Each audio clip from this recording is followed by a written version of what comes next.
Saudara-saudara yang dikasihi Tuhan Yesus Kristus, Salam. Semoga damai, sejahtera, dan berkah dari Tuhan Yesus Kristus selalu ada pada kita. Pada saat ini kita bersama-sama akan merenungkan firman Tuhan yang diambilkan dari bacaan Ibrani 13 ayat 1-6. Demikian bunyi firman Tuhan. Peliharalah kasih persaudaraan. Jangan kamu lupa memberi tumpangan kepada orang, sebab dengan berbuat demikian, beberapa orang dengan tidak diketahuinya telah menjamu malaikat-malaikat. Ingatlah akan orang-orang hukuman, karena kamu sendiri juga adalah orang-orang hukuman.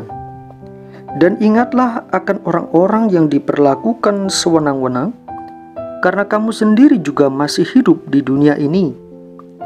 Hendaklah kamu semua penuh hormat terhadap perkawinan, dan janganlah kamu mencemarkan tempat tidur, sebab orang-orang sundal dan bezinah akan dihakimi Allah. Janganlah kamu menjadi hamba uang, dan cukupkanlah dirimu dengan apa yang ada padamu. Karena Allah telah berfirman, Aku sekali-kali tidak akan membiarkan engkau, dan aku sekali-kali tidak akan meninggalkan engkau. Sebab itu dengan yakin kita dapat berkata, Tuhan adalah penolongku, aku tidak akan takut. Apakah yang dapat dilakukan manusia terhadap aku? Demikianlah pembacaan firman Tuhan. Berbahagialah kita semua yang mendengar dan merenungkan firman Tuhan, diberi kemampuan untuk mengerti, melakukan, dan membagikannya dalam kehidupan kita sehari-hari. Haleluya. Saudara-saudara yang dikasihi Tuhan Yesus Kristus, dalam kehidupan kita, yang ingin selalu kita alami adalah keadaan yang baik, sehat, damai sejahtera, banyak rezeki, aman, jauh dari gangguan apapun. Tentu wajar bila kita menginginkan demikian. Bila dalam keadaan demikian, apapun yang kita lakukan akan terasa nyaman. Semua diberi kelancaran. Rancangan program kita secara pribadi, keluarga, organisasi, gereja, dan yang lain tidak akan terhalang oleh faktor luar yang mengganggu.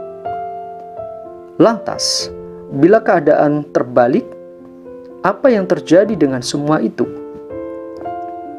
Bagaimana bila kita di dalam suasana yang tidak nyaman, tidak aman, dalam keadaan yang sulit, bahkan mungkin mendapat gangguan dari pihak yang tidak senang dalam keadaan kita?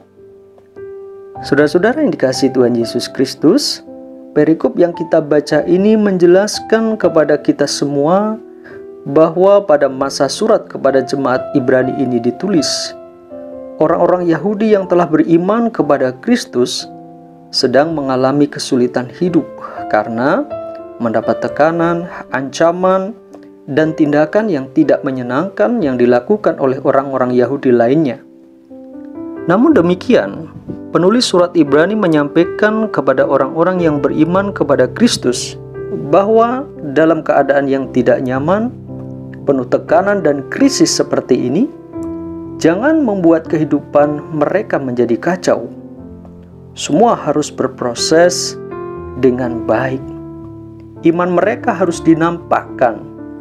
Iman mereka bukan hanya sekedar tidak mengkhianati imannya kepada Tuhan Yesus Kristus, tetapi diwujud nyatakan dalam kehidupan praktis sehari-hari. Ini semua akan menjadi kesaksian kepada semua orang, bahkan kepada penganiaya mereka, bahwa betapa kualitas iman mereka sungguh baik. Mereka harus meneguhkan kasih persaudaraan agar bisa saling menguatkan.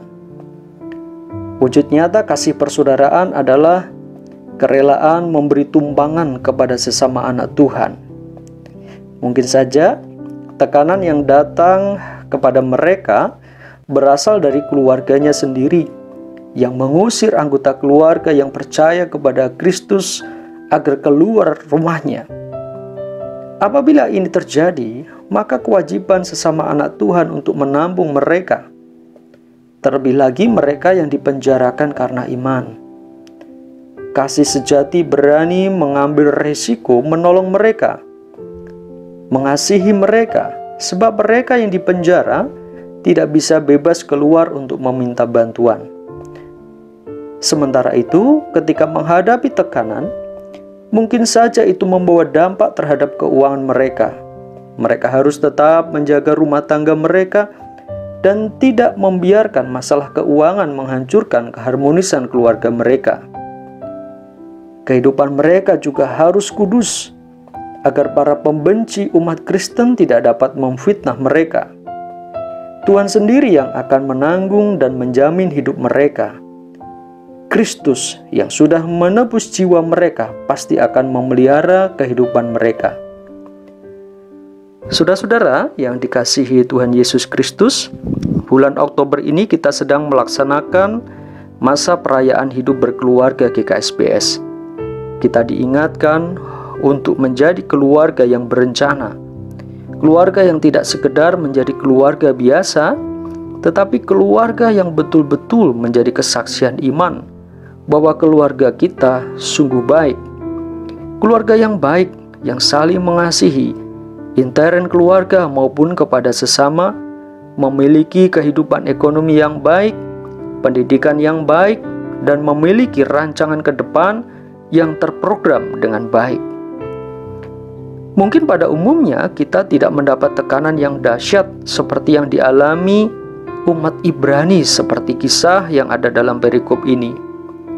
Ini justru kesempatan yang baik untuk melaksanakan nasihat Tuhan melalui penulis Ibrani, bahwa kita harus saling mengasihi sesama saudara, terutama dengan saudara seiman, tetap menjaga keharmonisan keluarga, menguatkan kapasitas keluarga kita dengan rancangan yang baik dalam segala segi, sehingga itu semua menjadi wujud kesaksian iman kita dan nama Tuhan dipermuliakan melalui keluarga kita.